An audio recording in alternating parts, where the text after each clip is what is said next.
kati ya kadhia katika mkoa wa Tanga ni ukatili wa kijinsia, hasa kwa watoto. Tatizo hili la ukatili wa kijinsia linaanzia kwenye familia, halianzii serikalini.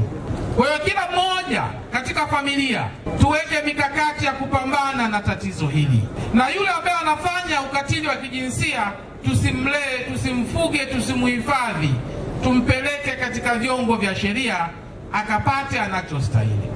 Tanga ni mkoa wa dini, dini zote ziko hapa Tanga. Tutumie vyombo vya dini, tutumie taasisi za dini katika kukemea na kupambana na ukatili wa kijinsia.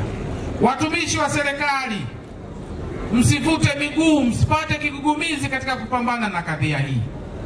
Maana na taarifa wengine mnaogopa kushughulikia matatizo haya.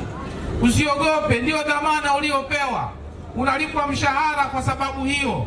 Tunaomba Wanatanga tuungane kutokomeza ukatili wa kijinsia. Mheshimiwa mgeni rasmi, kwa mujibu wa takwimu za Jeshi la Polisi za mwaka jana 2024, Tanga inaongozwa kwa matendo ya ukatili, ambapo matendo ya ukatili 457 yaliripotiwa. Ni mkoa wa kwanza Tanzania kati ya matukio 7320. Kwa hiyo Mheshimiwa mkuu wa mkoa, viongozi wote wakuu wa wilaya, tumieni mlango huu wa uwepo wa kampeni ya huduma msaada kisheria kuelimisha wananchi waachane na matendo ya ukatili. Haipendezi mtu ameshikwa kwa jambo linalohusu masuala mazima unyanyasaji wa watoto.